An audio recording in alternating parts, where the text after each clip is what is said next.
We're moving on to our next panel now, which is about calibrating your leadership compass. That sounds very cool. The panel chair is a lovely woman and a friend of mine, and a very, very successful woman in her own right with Women's Agenda. Angela Priestley is an associate publisher with Private Media and the founding editor of Women's Agenda. If you haven't seen Women's Agenda, please log on and take a look at it at some stage today. It's a publication for career-minded women. Angela's been a journalist and editor for more than 10 years, writing for and editing publications on legal affairs, business, politics and technology. Please welcome her to the stage.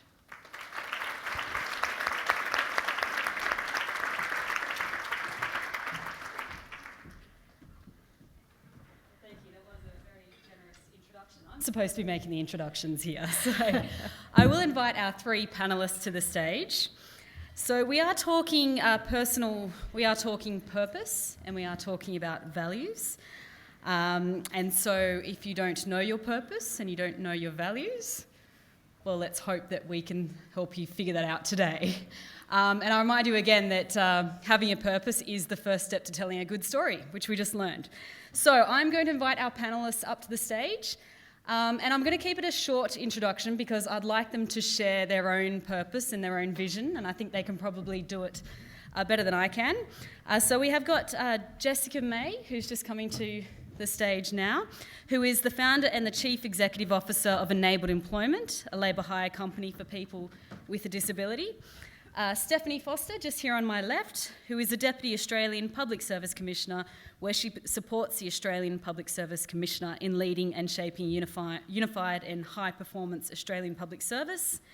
And we've got Hala Batainah, who is Microsoft's Federal Director and Canberra Branch Manager, and has held many roles in Australia and with multinational companies, including with IBM, where she spent 11 years focused on software development. So I'm going to take a seat just over there, and I'm just going to turn on the microphone and ask everybody to perhaps start by introducing themselves. And I'd like to just ask, obviously, about your purpose and your values, if it was a point in your life where it came to you, just to make perhaps those of us in the room who still feel that we are figuring those out. If you could just tell us, was it a particular moment? When did you discover, when did your purpose and your values, and what spurred them on? I guess I'll go first. So the journey for Enabled Employment really started after my experience as being a person with a disability and being discriminated against in the workforce. So I was working as an executive level 2 and had been for quite some time. And after I had my daughter, I ended up with a thyroid condition that aggravated my anxiety. So I had to tell work I had a disability. And I went from running $1 billion program with 17 staff to the next day answering phones and coordinating tasks. So it was very clear that that was because I'd said I had a disability. So I sort of hit rock bottom. For me, I liked to be busy, and to be busy, I was less anxious. But when I had nothing to do, I was more anxious. The thing that really helped me reevaluate who I was, I had no idea at that point who I was. I was a mum, I'd given up everything, I no longer had a job. So I was doing a positive psychology course where we had to go away and reevaluate what our values were. And so what came out of that was my values were fairness, kindness, love, gratitude and learning. And that really formed the basis for me to go out there and make a difference. And so it's probably been an ongoing journey, but I think 3 months ago I got those values tattooed on my back in the Enabled Employment font. So they're the biggest cornerstone of my life. So it's kind of funny to be on a panel that talks about values, because that was the turning point for my life and for what I do. Yeah, and I guess you're committed to them as well then. Yes, you're not very much so. those anytime soon. So. All right, Hala. I guess my journey is slightly different in that I think everybody has their values. You don't lose your values. You had them when you were a child, you had them as you were growing up. I think the point is that you have to continuously evaluate them. We all go through stages in our lives, whether it's, as a student, as a worker, as a mom, as an auntie, it doesn't matter. We all go through stages, and I think what tends to happen is we just fall back on that story that we've told ourselves when we were 5 or 6, or whatever values we might have inherited from our parents or our school or society. So for me, it's always about evaluating the values and making sure that they're still true to who I am today. because the person that I was 10 years ago, even 5 years ago, might have been slightly different, right? So you have to continuously evaluate. So there's no one moment in time where I just woke up and I went, right, I get it. But there are always moments in time where you have a moment of truth, where you get shocked with something. And that's when, for me, I have to sort of step back and I go, okay, well, why was I shocked with that? And inevitably, it's a values clash, whether it's society, whether it's something that government has done, for example, and I go, oh, what? Or somebody, cutting off in front of you in traffic, you sort of have to examine, why did I react that way? And for me, the answer has always been, it's been a values clash. My values, I do evaluate them regularly, and there's a couple that consistently come up: curiosity, learning, respect, family, relationships. Those continuously come up, so they don't necessarily change. But then there are other things that do change and come into consciousness, if you like, a little bit more than others. Okay. I'm finding this actually a really difficult question to answer, so I was so glad I was third. And I think that really, I only think a lot about my values when I'm confronted with doing something that offends them. And for me, I've got a really loud internal voice mechanism, whatever, that feels really bad when I'm not doing something that I feel good about. That sounds like a circular argument, but when I'm not treating other people with respect and thoughtfulness and courtesy, no matter how hard the situation is or how tough the challenge is, then that will bother me until I can hopefully do something to put it right. And so I think that's really saying to me that, not surprisingly, being very much a people person, that it's all actually about the way in which I use my attributes and my positions to actually help other people be their best selves, achieve what they want to, have dignity. I think that's probably enough. Yeah, so that obviously you've all gone through your values. I think it might be useful if we heard from each of you, even an elevator pitch or some kind of sentence about what your purpose is. So my purpose is to get as many people with a disability into work. I want to work myself out of a job. It shouldn't be a fact that there has to be a specialist recruitment agency for people with a disability to get work. It should just happen. So. I don't know if I have one answer for that. I feel like I have many purposes in life. I have a purpose as a mother, as a wife, as a sister, as a daughter. I guess in the context of work and career, for me, the purpose has always been about giving back and helping, as Stephanie said, helping others succeed. I've always enjoyed that. It's never been about me. I remember a mentor a long time ago said to me, if you want to be a manager, and that time I really wanted to be a manager because, we equated managers with leaders. I've grown up since then, but, and he said to me, you really need to understand that to be an effective manager and to be a really good leader, you can't be the star. You have to step back and have your team be the star. And I've really remembered that, and I've always stuck to that. So that's sort of what I feel from my purpose at work. And it doesn't matter where I've gone, what roles I've had, it's always been about helping others succeed. And by virtue of doing that, I succeed. And I want to actually talk about a personal purpose rather than a work purpose. I think my purpose is to fill the world around me with as much joy and fun and life and love as I can. Okay, well, that's all very nice, I have to say. That is lovely. But I want to know, just a bit of a quick poll to the audience, that if somebody did ask you that question now, would you be able to give an answer in a sentence like our panel did, or quick show of hands? Okay, so it's quite a few of you in the room, but then, I'm sure a lot of us do have an idea for what sort of purpose we have in our careers and the things where we'd like to go and where we'd like to head and why we want to be there. I think it comes down to articulating that. So I'm wondering, did you ever go through a process of really sort of framing your values and then framing your purpose, and even developing lines around how you would explain that to other people as well? I guess I'll go first. So yes, I went through all of those things. So very much so when I was studying and I had to evaluate what my values were. So I'd completely lost my values. I know Hala was saying when you're growing up, you know who you are. I didn't. I'd become a bit of a grey nomad, just a grey-suited person in the public service, and I was down that path. So I really had to go back and figure out what they were again. And then going through, so that sentence was both my personal goals and also my career goals. So, and by doing that, I'm an example for my children and everyone else as well. So I guess that's something that I had to evaluate, and it's something I feel really strongly about. But then going through the Griffin Accelerator program, I think I've honed over the last 6 months your 60-second elevator pitch. We used to have to stand up and do it 3 times a week, so I've gotten pretty good at it in terms of that. So. I might just stop you there. So before you got to the Accelerator program, how did you figure out your values? What process did you go through?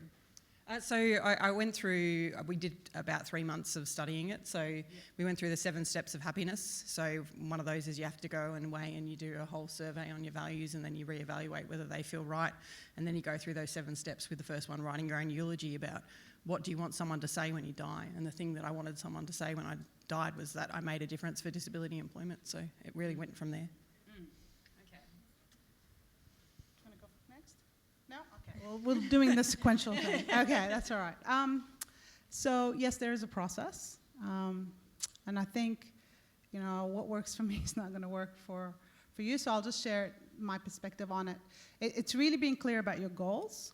So that's, to me, how I worked it. Okay. So what goals was I aiming for? What did I want to achieve in my life? To Chris' point around sort of how did I want to end at the end? What did I want people to think of me? What legacy did I want to leave, really? So you start from sort of that end in terms of legacy, and then you sort of work it backwards. And I totally agree with Stephanie's comments around being consistent with who you are. There's no point borrowing somebody else's values or taking on something that worked for somebody else. I see a lot of young women, and I do mentor a lot of young women. They tend to say, oh, what's your, what do you do? And I'm like, well, I can only share sort of what feels right for me, but you got to find the rhythm that works for you. So in terms of process, I'd say start with the goals, start with the legacy that you want to leave, the goals that you have. How do you want to live your life authentically? So when you go home at the end of the day, do you hate the day? Do you hate how you behaved? I mean, to Stephanie's point, I've come out of meetings and I've gone, no, that's totally wrong. That's just not me. So what happened there? And I sort of go back introspectively and take a look at myself again. And so that's why I think it's a continuous process, but you have to have a base. And there's lots of books and lots of people. In fact, there's a lot of people in this room, and I've seen a few of you, that do coaching and mentoring and help. And you don't have to do it in isolation, but if you did want to do it in isolation, there's a lot of resources on the net that are for free.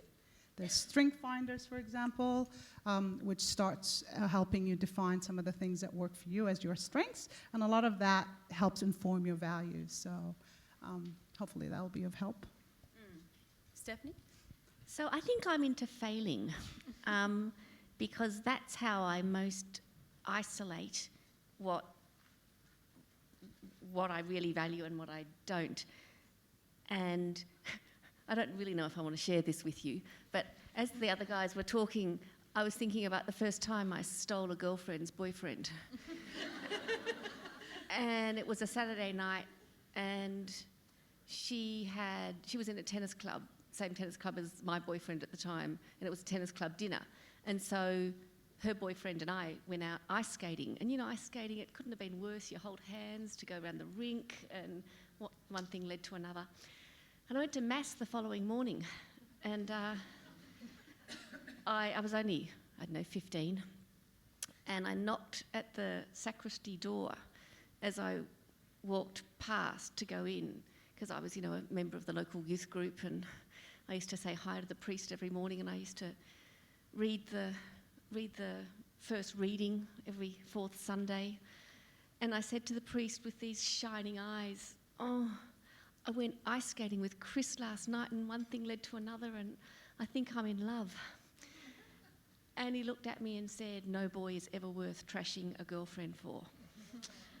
And it's that kind of coming up against doing the wrong thing, convincing yourself it was somehow okay, and then readjusting and finding your true path again.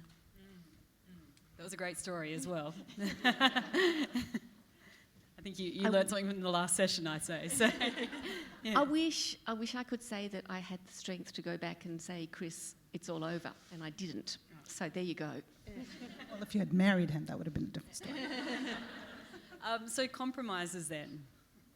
So have you ever found your values have been compromised? Have you, and I know it is sort of a bit different for you, Jessica, because you did leave a job. You did go out and this drove your purpose and you did start something new because of it. So I might direct this at our other two panellists to say, have you ever given up on a job or given up on a project or fired a boss or something because your values were being compromised?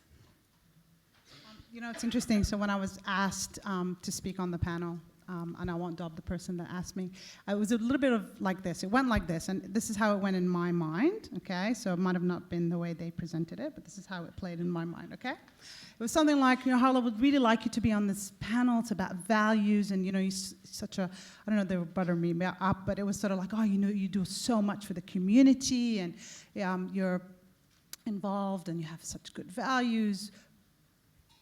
And I said, but I work for a multinational company. And it's all like, well, yeah, how do you reconcile those two? And I was sharing that story with Stephanie over at lunch, and I said, you know, we all come with preconceived ideas, right? We all come with our own prejudices of what we think companies are, public service, you know, multinational American companies. So were there conflicts? There's always conflicts. You can't. It's all about people, okay? So even multinational American companies, they're all made of people, okay? So that's what companies are at, right? They're not made of these nebulous things. They're made of people. So there's always clashes because you're clashing with other people's values. And yes, you are clashing with the boss or the coworker or whatever. So I've never had to fire a boss. I've never been fired. I've always been tapped on the shoulder for roles because, like Stephanie, I am very strong conviction on what's right and what's wrong. And I respect the fact that that might not be the same way the other person feels about it, but I respect my right to be able to say that. So early on in my career, and I think I might have shared that with some other people, is that, you know, I did work for an Australian company, in fact, where we ran into a spot of trouble, and we had grown faster than we could actually pay people. Okay, so you got to a point in time where we had to let people go. And for anybody done that, by the way? Has anybody in the room actually laid people off? Wow. Oh, 2 people. Okay. So let me explain that maybe to the rest of the audience. It's the shittiest feeling you will ever have in your life.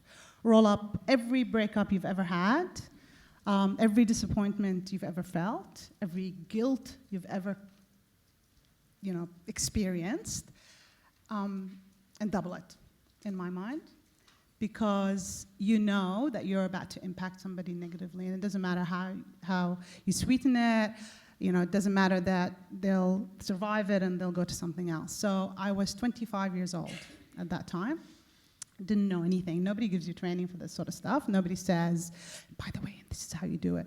I was almost in tears laying this out. And it was a small number of people, but it didn't matter because every person that I did it with, I still remember their faces.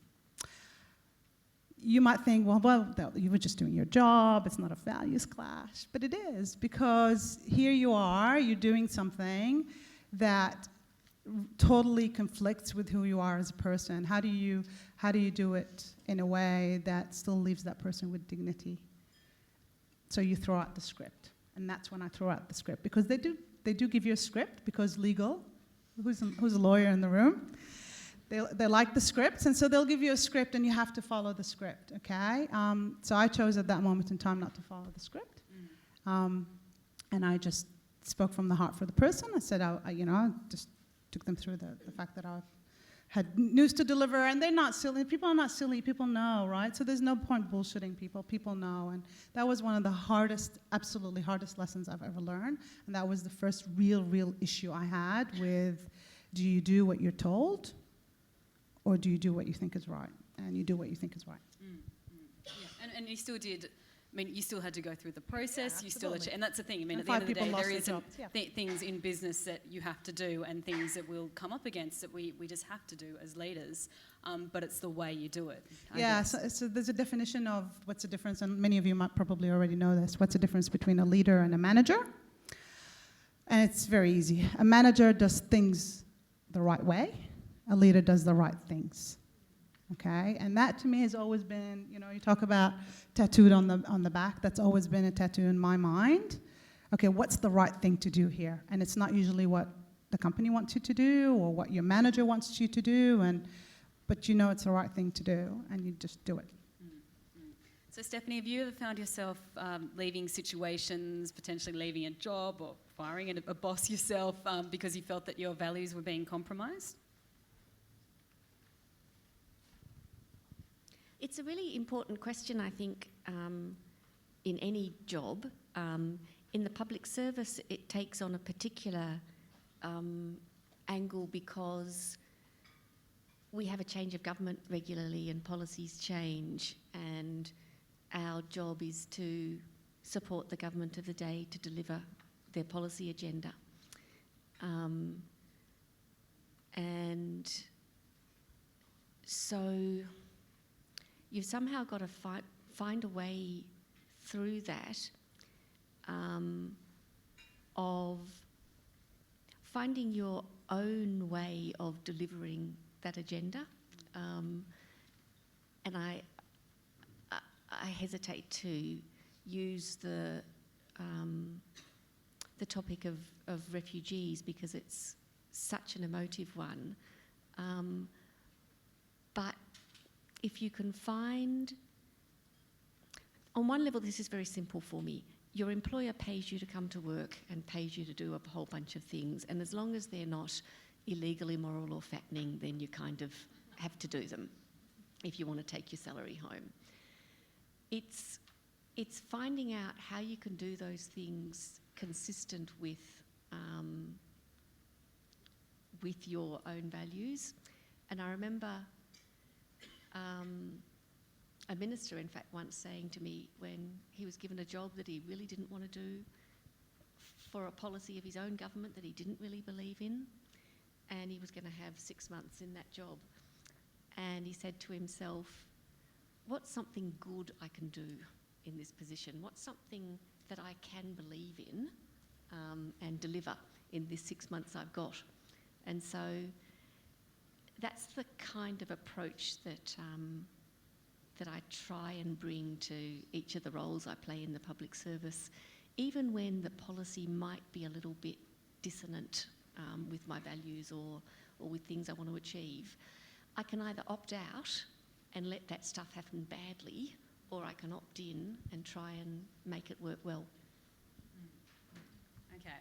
I would like to ask a gender question, because I don't think that if we had 3 men sitting on the panel here, we'd be talking about values and purpose. I could be wrong. I don't know. Has anybody heard a similar conversation go on with a group of men? Yeah. Oh, you have? Yeah. Okay. Oh, sorry. Okay. All right. Yes. Yeah. Well, but I did want to ask the gender question just because, I mean, there is research to back the fact that when we do have women on boards and when we do have women included in the decision-making process, we do see companies act more ethically. Do you think that women, it might not be that women have more values or have a bigger purpose than men, but do you think that perhaps women are better at articulating it and therefore perhaps sticking to it than men? I think it's something that women are encouraged to do from early on. I know I've met a lot of men in my career who do articulate their values really well, and they've always been the people. I know there's lots of people that you work with that you say, I don't want to be like them, and I do want to be like them. And as I went through, it was always the males who were very much in touch with exactly who they were and what they wanted to be are the ones that I thought were great leaders and wanted to emulate. So, yeah. I guess my perspective is, I've worked in diverse workplaces, And I've experienced unethical women just the same way I would have experienced unethical men. So, A lot of unethical women at the top. yeah. So look, so for me, the gender sort of question doesn't come up in that context. But I guess what does come up for me, it's about role models, okay? So what role models do we tend to see? And so we tend to see men in senior positions, and then if they behave badly, either they're, it's just the guy thing and, wink, wink, or what I think is actually happening, and there's absolutely a shift, and we've seen recent examples of that, famous CEO of a company in Australia, that his values clashed with the rest of the organization, and they basically said, you know what, you're great, fantastic leader, strategy is amazing, we're going to continue with the strategy, but we don't actually like the way you behave around here, so you're out. I think we're going to see more and more of that, whether it's women or men, and examples of that. I love the Chief of the Army, which I know a lot of women have heard his speech. It's when men like him stand up and say, nah, that we're not going to put up with this. This is not the kind of environment that we want to have. I'd like to see some women do that as well. Yeah, I've probably, sorry, just to cut in, I heard about some research done a little while ago, which was that women actually self-select out of making it to the top because they don't want to be part of that culture, and that culture is that really aggressive and pushy, and they don't see that reconciles with their values. And they were telling me that that's why there's not lots of women in leadership positions. So I actually thought, no, that culture shouldn't be at the top. Yes. It shouldn't be a reason that women self-select out, that's a problem with gender diversity. So. Which is why I think role models is very important. I mean, I have to say I work at an industry that is struggling sometimes with female role models. All right, ICT industry is not known for its diversity in that sense. But I also work for a company that has made it very, very much part of its value system. And so when I look in my organization, even when I look in the branch here, industry tends to rate somewhere between 23 and 25%, depending on the day. We're averaging 30% females in Canberra and 33% across the company.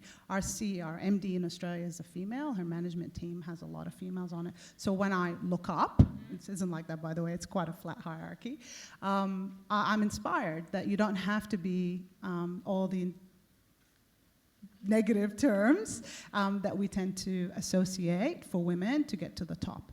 Her value system is just as strong, regardless of the fact that she's the CEO. And yes, she can.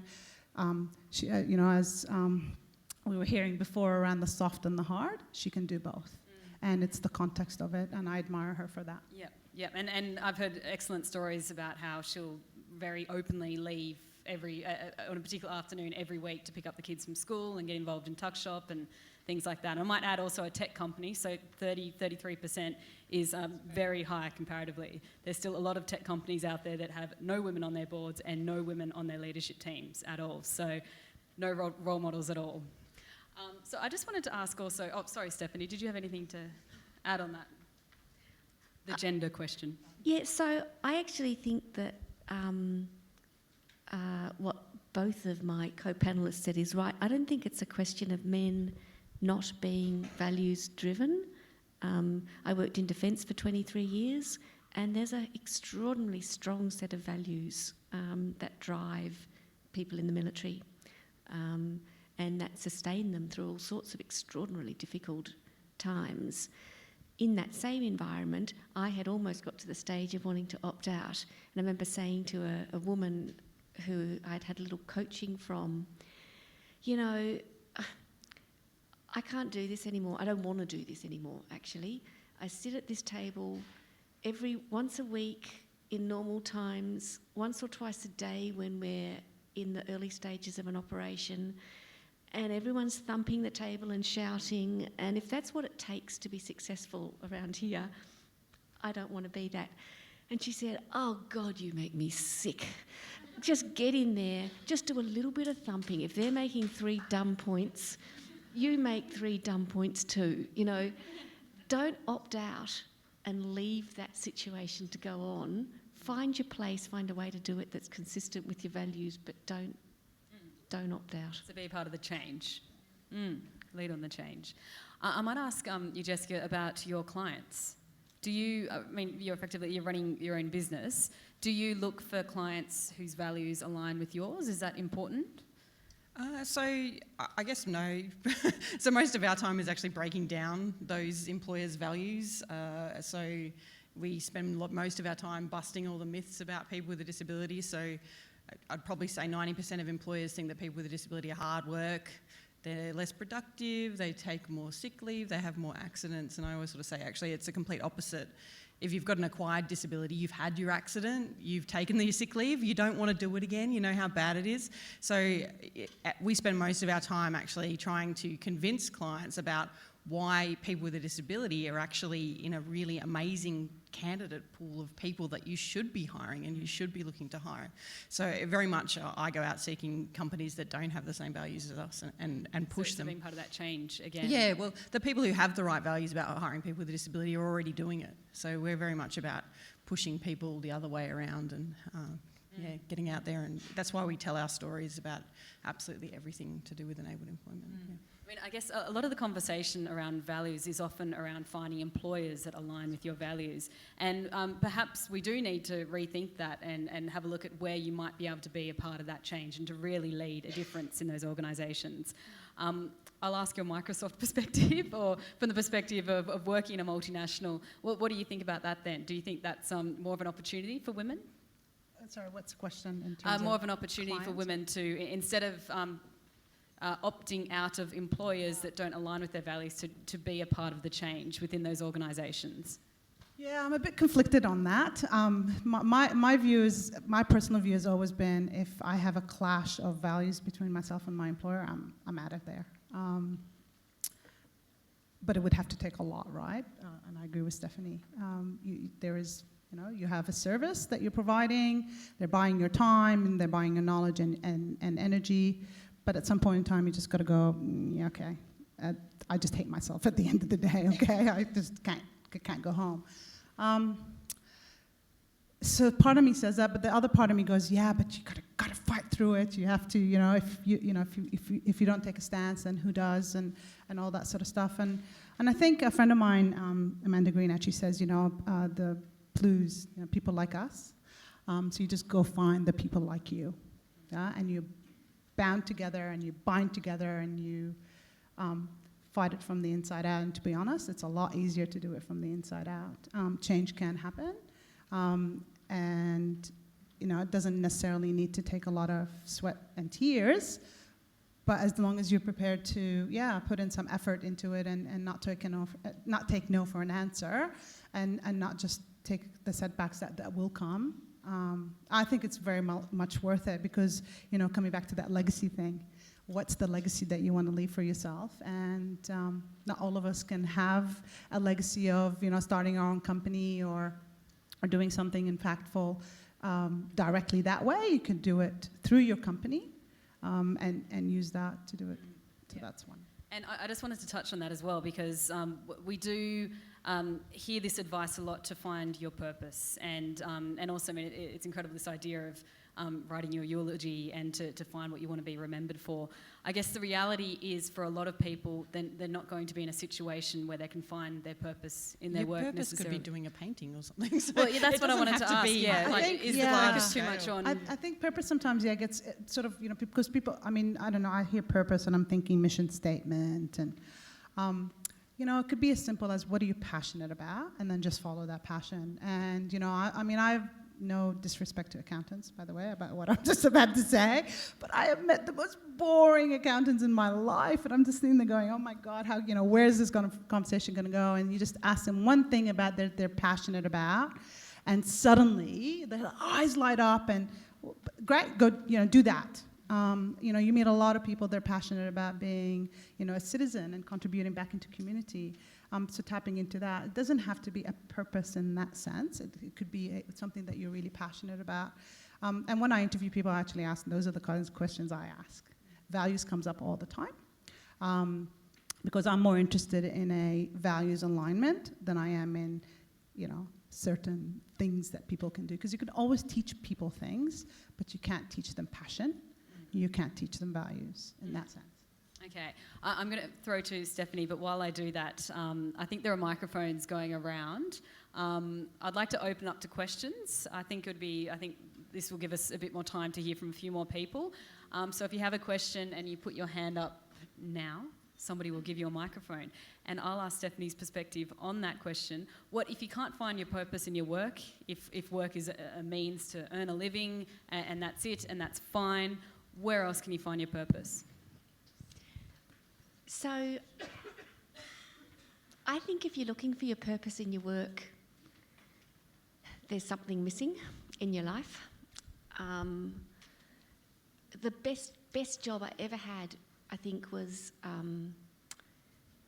heading Defence's International Policy Division. It was a group of the most talented, exciting, young, high potential staff, utterly committed to their work. We were fighting 4 operations, major operations simultaneously, so the purpose of what we did was extraordinarily strong. The things we did were not only making a huge difference to the safety of the Australians fighting overseas, but also to the sort of global balance at the time. And I fell in love with that job and with my staff and with my bosses. And 4 years later, I looked around and I'd nearly lost my husband. And he had been trying so hard to say to me, hello, I'm here. And I was travelling overseas an awful lot, and I was just on a great big high of doing the most important job that I probably will ever do in my life. And that's not at all to denigrate what's gone before or what will come after. But, you have those moments in life. And all of that is absolutely for naught by contrast with the hurt and the destruction that I wrought, not only on my husband, but on my family and my friends and all the people that I neglected as I was doing the most important thing in the world. And it's a lesson that I will never have to learn again, that work is wonderful and it's fulfilling, and you can change a little bit of the world or a big bit of the world, but fundamentally I don't think anyone should define themselves through the work that they do. I think they should define themselves through the person that they are and the relationships that they have. Okay, that's great advice. Thank you. And did we find any questions over here? Hi, my name's Jacqueline Jago. I'm the founder and principal coach at Bloom Coaching and Consulting. I've been compelled by this discussion, not least because of the vulnerability that's been on display on the stage, which I've really appreciated and has really caught my attention and my interest and my caring. So 2 things I was thinking as I was sitting here.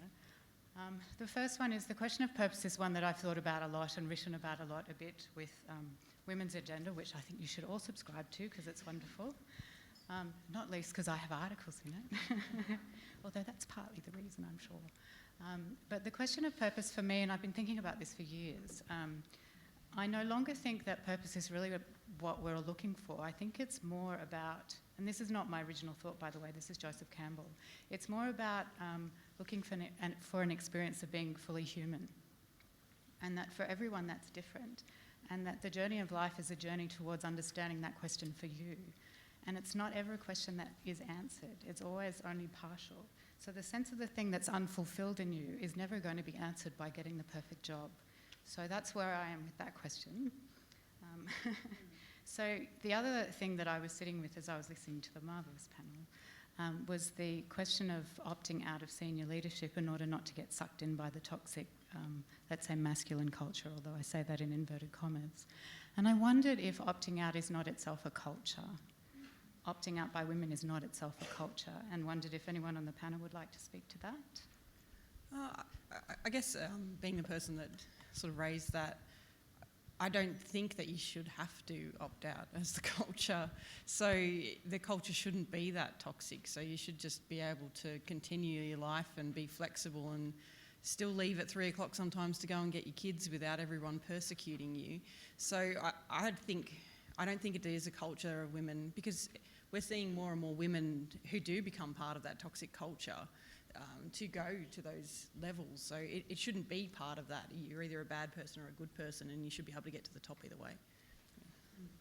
Yeah, look, I totally agree with that. But also I think, again, coming back to the premise that I operate from is that culture is about people, right? So it's not, again, this thing that just sits there somewhere.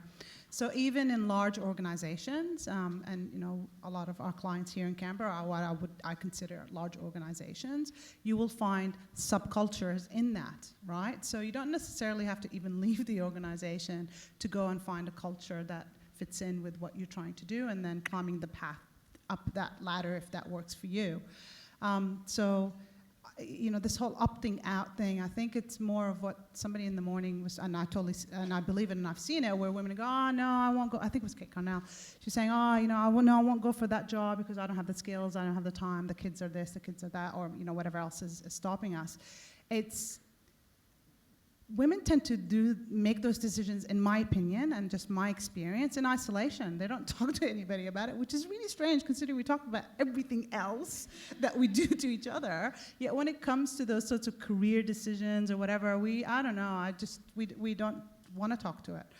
We don't want to talk to any mentors that we might have. So I would encourage you to not make those decisions in isolation, even in your own organization, is to go talk to as many different leaders in that organization, and you will find the section, the area that works for you.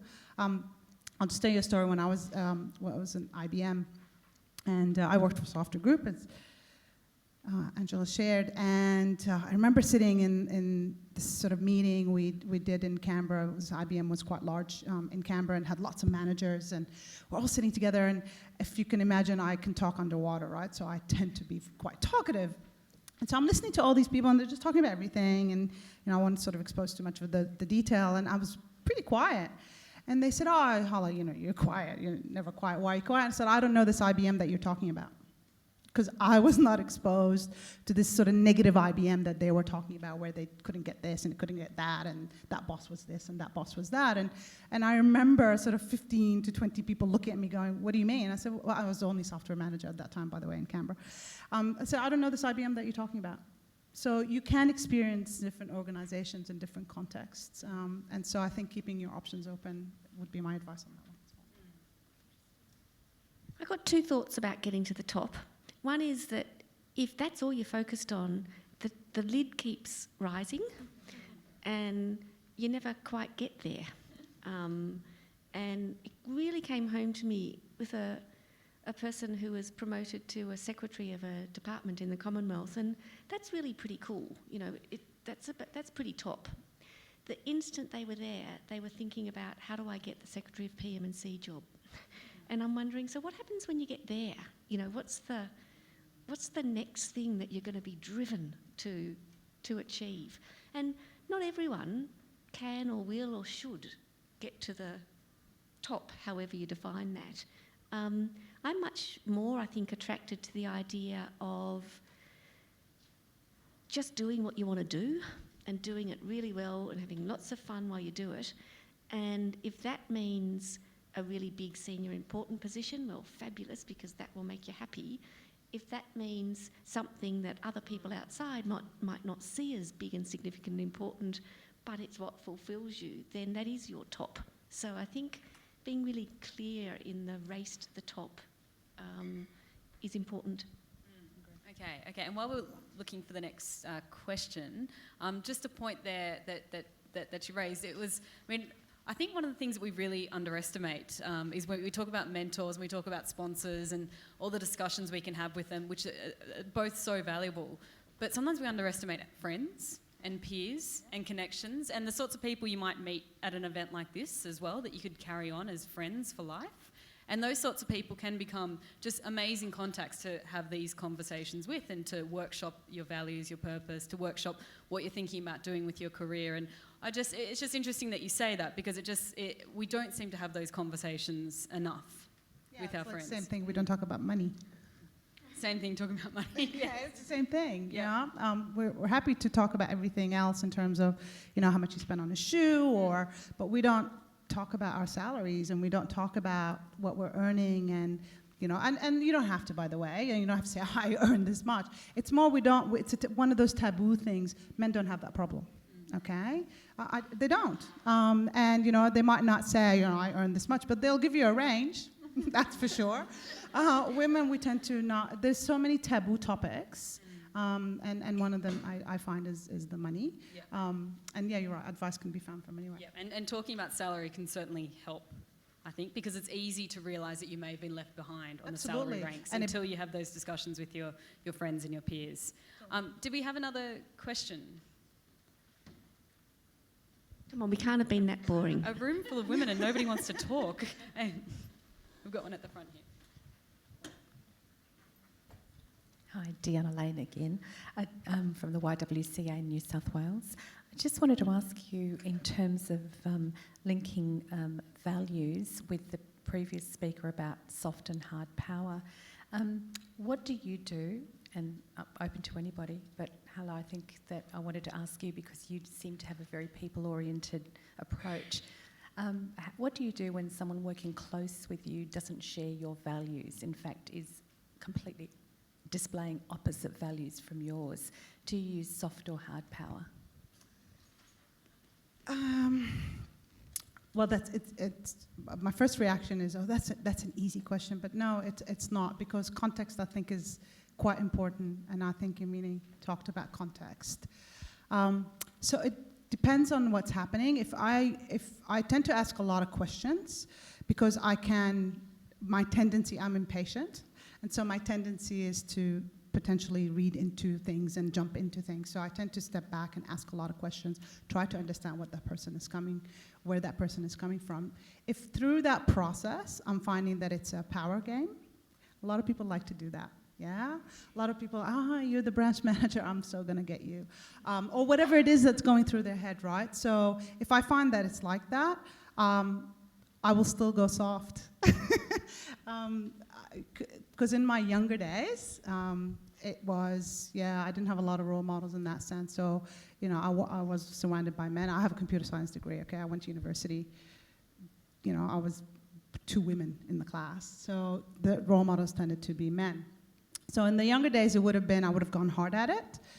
But as I've grown older and more solid in who I am and what my value systems are, and the fact that I don't need that person to like me, which is another thing. We like to be liked. We all do, I know, and I'm more than others.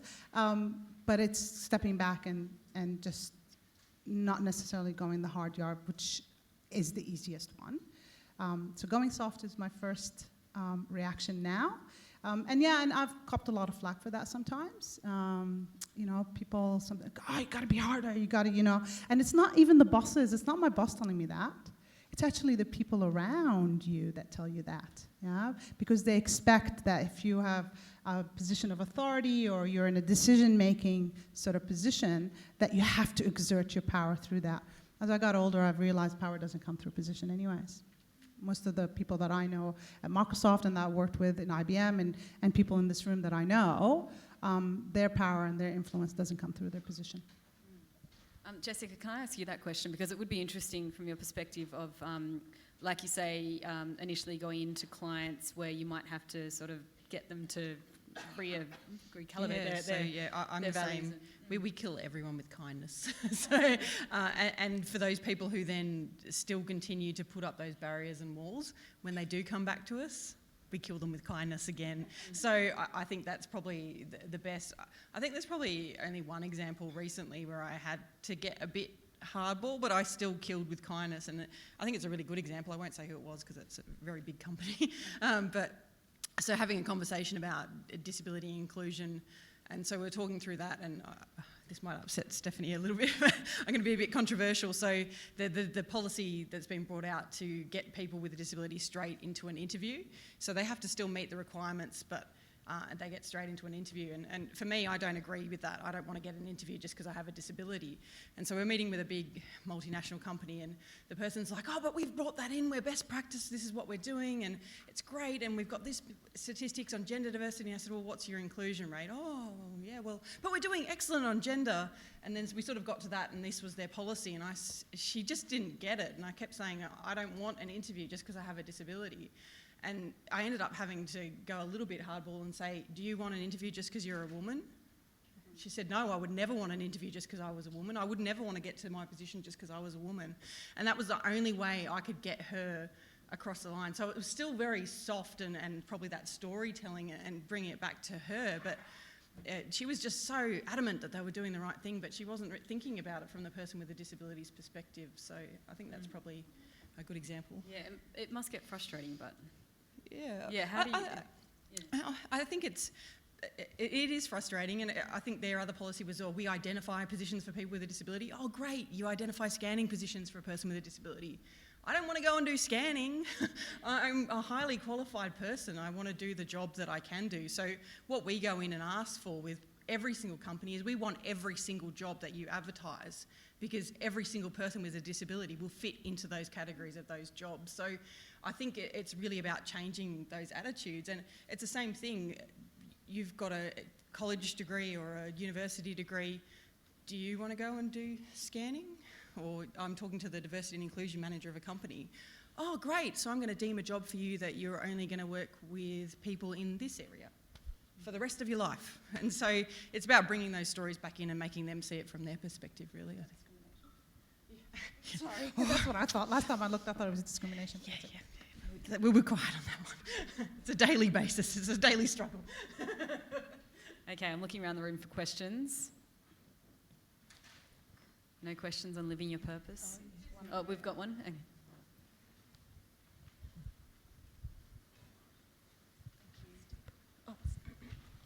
Hi, my name's Shari.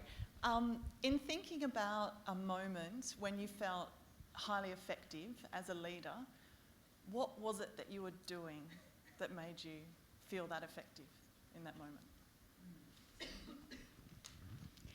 Absolutely off the top of my head, it was moments when I had absolute clarity of purpose and had the whole team pulling in the same direction. So had managed in some way to get everyone on the same picture, as excited and inspired about what we were trying to achieve. It's getting my 6-year-old to get dressed in the morning, I have to say. It's an absolute nightmare. I've got a 6-year-old daughter who's going on 16, I think. But so how did you make it happen? Sorry? How did you make it happen then? Oh, broke it down into smaller tasks. First the knickers. I'm big on lists. Coaching is another thing, which I'm particularly big on coaching. So yeah, I use the same techniques, by the way, at work that I use at home with my kids. It seems to work. I used to, when I was a sales manager first time, a few years back now, I remember thinking, oh God, I would rather sales manage 10 recalcitrant sales reps than 2 children at home. And it was just very, very difficult. But look, I don't want to make a light of it. I think it's when it comes together when you know you're just doing the right thing for yourself and for your team.